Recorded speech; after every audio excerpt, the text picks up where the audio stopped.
So I think most of us here understand the connection between our thoughts and our beliefs and our experience in life, right? Basic new thought. Our thoughts contribute to our experience in life, or it's also ancient wisdom. The Buddha said that all experience originates in the mind. So we kind of get a grasp of that, we understand that. And so what happens, sometimes I notice, is that when something truly awful happens in our life, sometimes we have a tendency to look to ourselves and go, oh my God, what was in my consciousness that created that? I'm obviously not as evolved as I thought I was. Or, what's wrong with me? What's wrong? I thought I had cleared out all those negative beliefs and all those black and limitation and victim. I thought I had dealt with that. What's wrong with me? And that right there will keep us stuck. Because now, on top of that unpleasant situation, we're now piling all that judgment, all of that beating ourselves up. We're definitely not coming from the place of accepting that we are worthy of a joyous, fulfilling, love-filled, expansive life because we're too busy hating on ourselves. And that judgment just carves those beliefs further into our subconscious, moving us further away from what we truly, truly desire. Now, I'm not saying that it's not a good idea to do some self-exploration, because it is. Some noticing what thoughts, what beliefs we may be harboring that aren't serving us, but we want to be careful on how we do the self-exploration, right? We want to sort of approach it like a journalist, an unbiased journalist, just looking for the facts. No opinion. No judgment, just the facts, ma'am. Or maybe like a loving witness, just coming from a place of curiosity. I wonder if there's a connection between this chronic condition or this reoccurring situation in my life and some belief, some false belief I might have. I wonder what might be there. I wonder where that might have come from. I wonder if maybe my parents had that belief. Maybe I sort of grew up in the atmosphere of that belief. Maybe the church of my childhood, convinced me that I was not worthy. Maybe I wonder, did a teacher tell me that my dreams were unrealistic? Where did that come from? And then when we find it, we want to ask the question, what would it be like to release that? What would it be like to let go of that? What would it be like to allow the divine light within me to shine its healing light throughout my consciousness and my subconsciousness, dissolving that thought? Let it go. Can we do that? What would it be like to do that? And then can we know the spiritual reality of us? What would it be like to really embody the spiritual reality of us? Wow. And I'm not talking about doing positive affirmations by rote. That does not work. No. What works, I'm talking about embodying in every cell of your being the awareness of your spiritual reality, the awareness that you are that one infinite divine life expressing, and that everything you could ever possibly desire for your life is already yours. That's what I'm talking about. That awareness, that internal healing. All right, so now that being said, that little lesson, we've all got that right. Sometimes you find absolutely no connection between what's happening in your life, the so-called negative thing, and your beliefs. You search and search and search, you find no correlation. Sometimes things do seem to just kind of come out of nowhere. And you're just like, what? Where'd that come from? It absolutely had nothing to do with anything I ever thought was possible for me. I didn't grow up in that environment. It wasn't part of me. So what's going on there? What is it? I mean, either this is true or it's not. So either one of two things. Either it really is there, it's just like really buried and hasn't been revealed yet. Or, and I think this happens more than we know, it's the effect, the influence of the collective unconscious. The collective unconscious is a term Carl Jung used to describe this collective mind that we all share. He also called it the collective psyche. This idea that all of our thoughts, all of our fears, all of our judgment, all of our unforgiveness, and also all of our enlightened ideas, all of our loving thoughts, all go into and make up this group mind that affects the collective experience.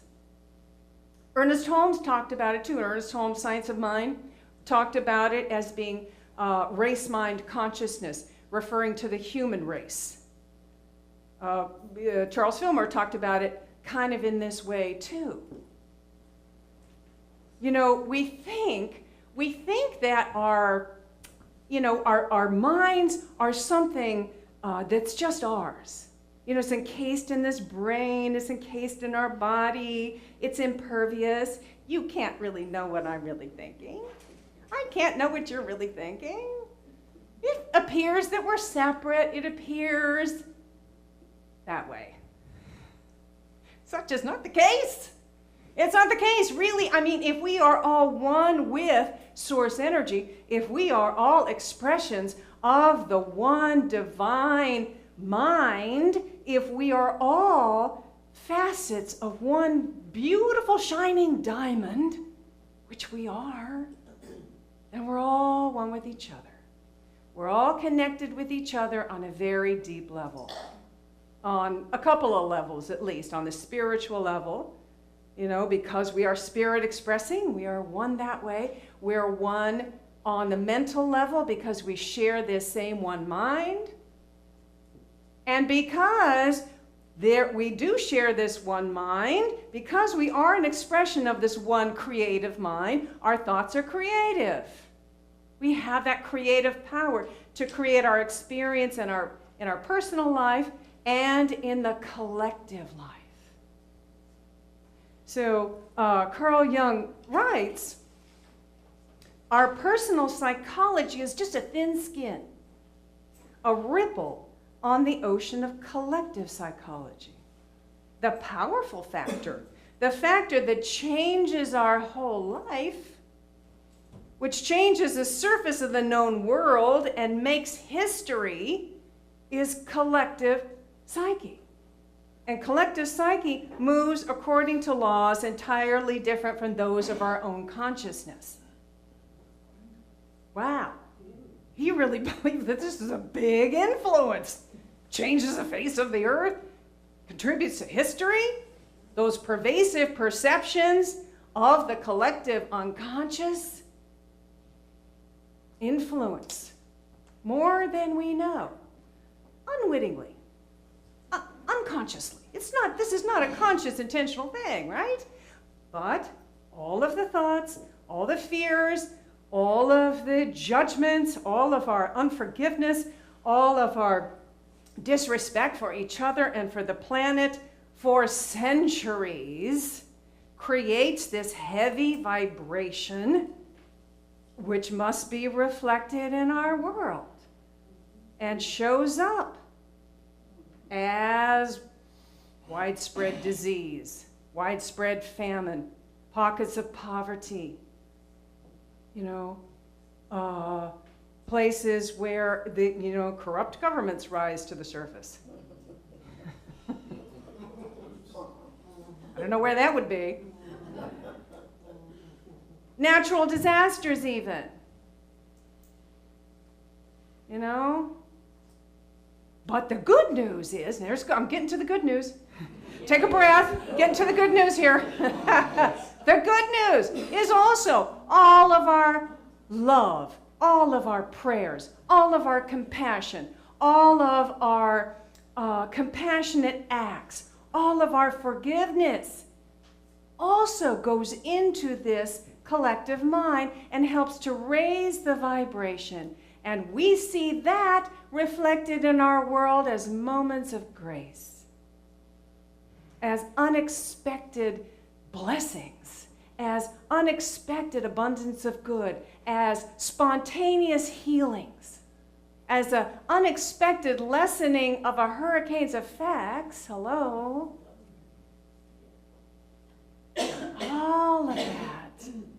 All of that has that wonderful, wonderful effect. So the collective unconscious can shift as a result of our collective conscious intention. Our conscious intention can shift the collective unconscious. And we're going to talk a little bit more about that in a minute. But first, I want to also talk about how the collective unconscious shifts naturally, just as a result of evolution. You know, just as a result of our growth and understanding and our evolution, things shift, things change. We see that through history. I mean, if you just notice through history, some of the things like that were just taken as, well, this is just the way things are, not going to change. And then suddenly, whoo, there's a shift. Happens so many times. For example, you know, historically, up until kind of recently, it was normal and expected that a powerful nation with a large army would just invade another country and conquer and take over. I mean, just went on and on and on until historically, kind of recently, when we were just like, whoa, that's not acceptable anymore. I think the birth of the United Nations, didn't that sort of come out of that desire, like, let's not have that anymore, okay? That was unacceptable. We evolved. Another example is, through most of the 20th century, smoking was considered the thing you did. It was just an adult, almost sophisticated thing. Movie idols smoked, you know. They made it look so sexy. Everyone smoked. Now, most of us look at smoking as kind of disgusting, right? Wow, what a shift in consciousness. What a shift in the culture. Can you think of any other things that have been a shift like that? That it just, you know, things were just the way things are, and wow, now it's completely different. The end of apartheid. Wait, over there, women's rights, I heard somewhere over there. Yes. The vote, yeah. Slavery, yes. Hi, we got to a point, no, that's not acceptable. Seeing more men with babies and strollers and... Oh, yeah, men taking part in the parenting, yeah. End of apartheid, the Berlin Wall coming down. Yes. So many historical events. Yeah, right, exactly. A lot of women entering politics now. Never saw that 50 years ago. Even 20 years ago. Women stepping up, speaking out. Probably more women ministers. More women ministers. Of course, New Thought has always been open to that. I mean, that's the great thing. Yeah. Right, and other religions too. Yeah, absolutely. Even the Episcopals. More women. Yeah, so you see, this is how the collective consciousness shifts, just naturally through evolution.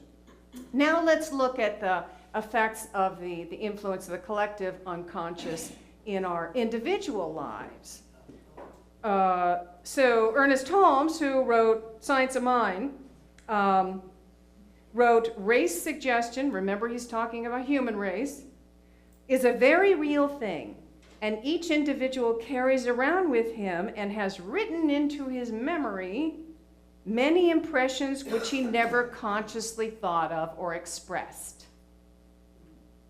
So on an individual level, we are definitely influenced by the collective unconscious, and we can experience in our personal world something that is completely out of the realm of our thinking, completely out of the realm of what we thought was possible.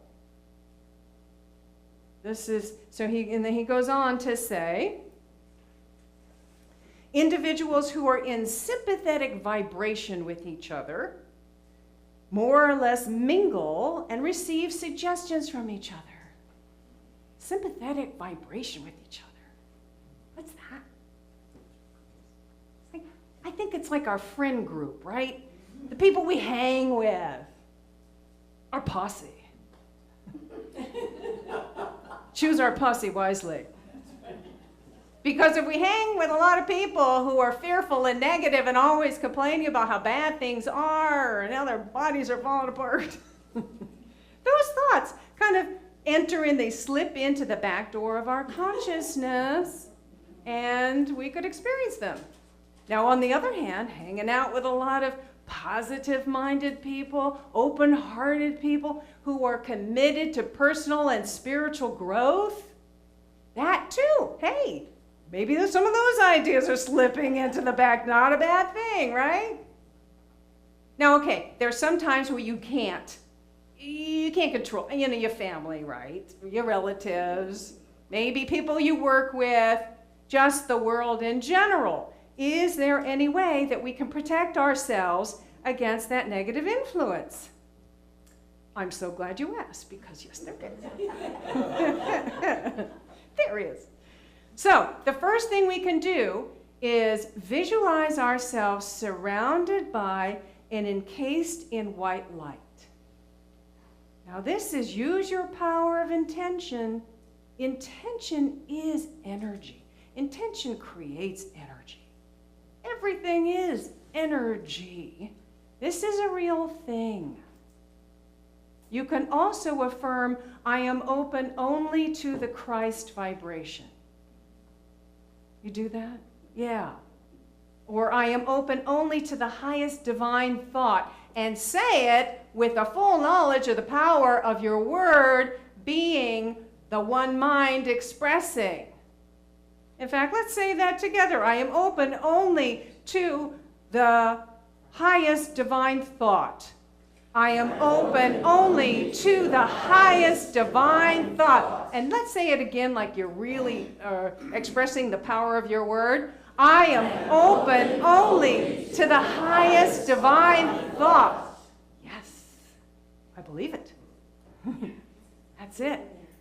Also, if you watch even a fair amount of television, or you read the newspapers, you read your news online or wherever you get it,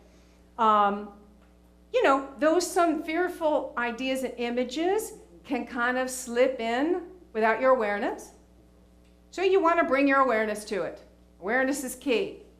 Know that whoever you're talking to, whoever you're seeing, it's their experience for now. It is their experience right now. And we know that can change. In fact, just our experience today, when you think about it, it's the results of all the thoughts and beliefs and the fears and the competition and the sense of struggle, sense of separation that's been going on for generations. That's the snapshot of today. But that can shift. Which brings me to my next point. When you become aware, you can choose to be the light.